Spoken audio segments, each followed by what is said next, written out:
हाँ, सो जो हमने इमिशन की बात की, हमने मेथड्स ऑफ इमिशन देखा, 4 वेज में हमने इलेक्ट्रॉन को इमिट करवाया।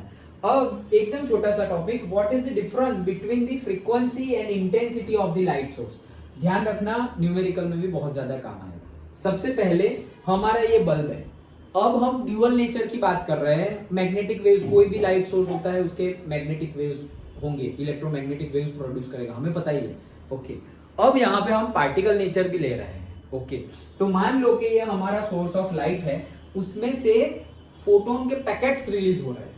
फोटोन के पैकेट्स, फोटोन मतलब ऐसा समझो एक पार्टिकल, एक बॉल समझो ना, मैं ही हूं बल्ब और मैं तुम्हें बॉल मार रहा हूं ऐसे कंटिन्यू, मेरा काम ही है बॉल मारना ऐसे।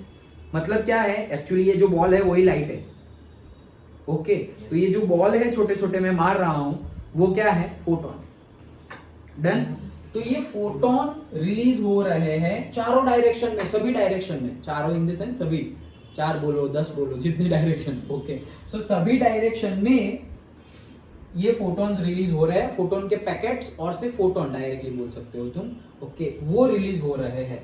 तो हमने केमिस्ट्री में पढ़ा हुआ था, ये तो सिर्फ रिवीजन है, फिर भी नेक्स्ट चैप्टर में फिर से पढ़ेंगे हम। फिजिक्स में सेम कंसेप्ट क्या, कि ये जो फोटोन है उसकी एनर्जी को हम डिनोट करते हैं h न्यू से। ओके, ये जो फोटोन है उसकी एनर्जी E को डिनोट करते हैं h न्यू से। ओके, ये प्लैंक ने दिया था इक्वेशन। ओके, ये h क्या है, प्लैंक्स कांस्टेंट, साइंटिस्ट का नाम है, ये सब हमने पढ़ा हुआ है 11th में।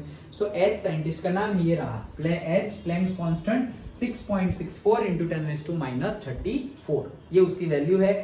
गिवन होगी तो ठीक है, नहीं होगी तो याद तो रखनी ही है। ओके, अगर न्यूमेरिकल में पूछा ले तो जरूरी नहीं है कि ये वैल्यू तुम्हें दे, वो याद रखनी होती है। ओके, तो 6.6 × 10⁻⁻34, so E is equals to h nu, और हमें ये भी पता है क्या, कि nu is equals to c/λ, frequency nu is equals to c/λ।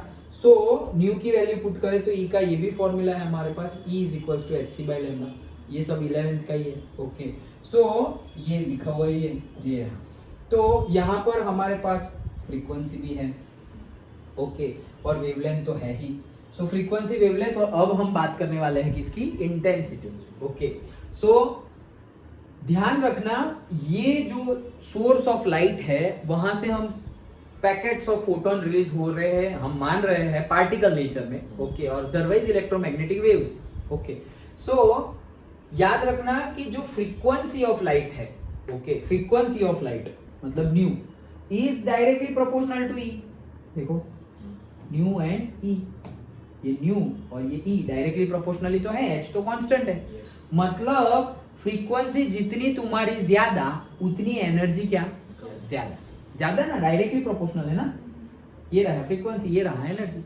So directly proportional means what, जितनी फ्रीक्वेंसी ज्यादा उतनी एनर्जी भी ज्यादा, और उल्टा भी बोलो, जितनी एनर्जी ज्यादा उतनी फ्रीक्वेंसी भी ज्यादा। वैसे वेव में हमने फ्रीक्वेंसी को क्या बोला था, 1 सेकंड में कितने नंबर्स ऑफ वेव्स प्रोड्यूस होते हैं उसको फ्रीक्वेंसी बोला था। डन, तो वही हुआ ना, एक तो क्वांटिटी ही शो कर रहा है कि 1 सेकंड में तुमने कितने बॉल मारे, तो 1 सेकंड में कितने वेव्स प्रोड्यूस किए, उसको हमने वेव ऑप्टिक्स में बोला था कि फ्रीक्वेंसी।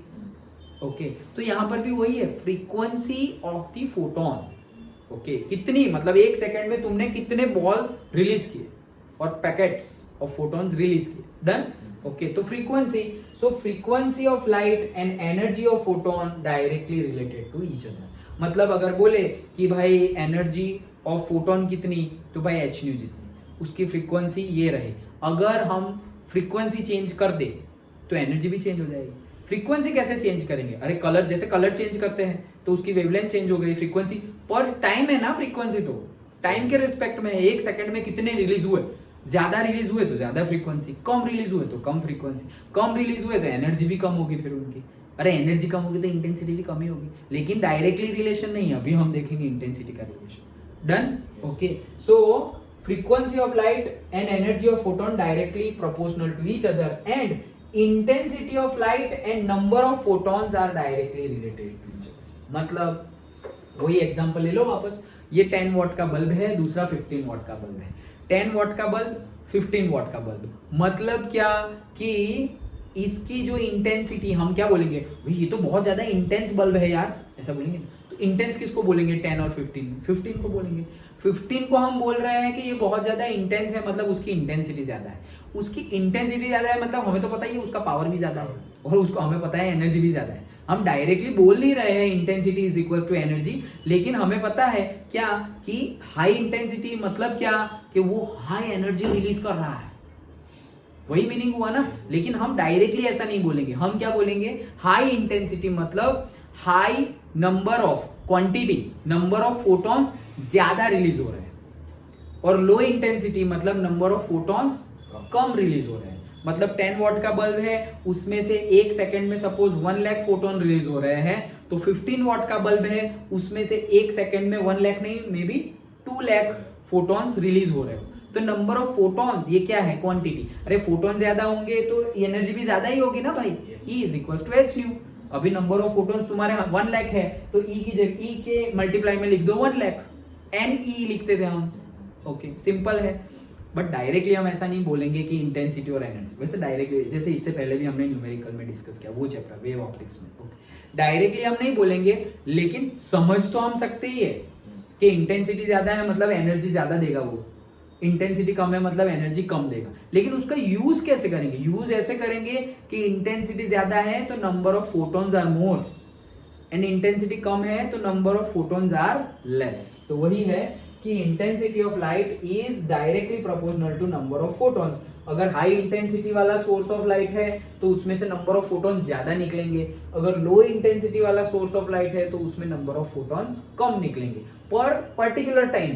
तुम्हें जितना टाइम रखना हो उतना टाइम, जैसे कि वही same example 10 what 15 what, 1 second में 15 वॉट में से ज्यादा फोटॉन्स निकलेंगे, तो मतलब उसकी इंटेंसिटी ज्यादा है, सिंपल है। तो उसकी एनर्जी भी ज्यादा है, उसकी एनर्जी ज्यादा है, उसकी फ्रीक्वेंसी भी ज्यादा है, सब कुछ डायरेक्टली प्रोपोर्शनल ही है, कुछ इनवर्सली प्रोपोर्शनल है ही नहीं। डन, सिंपल है। लेकिन अगर पर्टिकुलरली पूछे कोई भी न्यूमेरिकल में या कंसेप्चुअल 1 मार्क का क्वेश्चन भी पूछ ले क्या, कि अगर मेरे पास 10 वॉट का बल्ब है और मेरे पास 15 वॉट का बल्ब है, बताओ हाई इंटेंसिटी किसकी है and what does it mean, तो तुम तो बोलोगे this is 15 what power consumption. ये एक्चुअल में क्या है पता है, 15 वॉट वो पावर कंजम्पशन है वो एक्चुअली ऐसा नहीं कि तुम्हें 15 दे रहा है वो पावर कंजम्पशन है, इनटेक है ये तो। लेकिन जितना इनटेक ज्यादा उतना आउटपुट भी ज्यादा, तो इनटेक ज्यादा है 15 का, इसलिए आउटपुट भी ज्यादा है। आउटपुट ज्यादा है मतलब क्या, उसकी एनर्जी ज्यादा है, उसकी इंटेंसिटी ज्यादा है, उसमें नंबर ऑफ फोटॉन्स भी ज्यादा ही है, सब कुछ डायरेक्टली प्रोपोर्शनली है। डन। लेकिन अगर पर्टिकुलरली बोलना हो कि एक्सप्लेन और से जस्टिफाई, तो हम क्या बोलेंगे, high intensity means there are number of photons are high, and low intensity मतलब number of photon is less, and high frequency means high energy photon, and low frequency means low energy photon. तो photon की frequency अगर कम है तो उसकी energy भी कम है। फोटॉन की फ्रीक्वेंसी अगर ज्यादा है, 1 सेकंड में 10 फोटॉन टकरा गए, तो उसकी एनर्जी भी ज्यादा है। सिंपल, ज्यादा तो ज्यादा, कम तो कम, सिंपल है। ओके, ठीक है, इतना रखते हैं आज।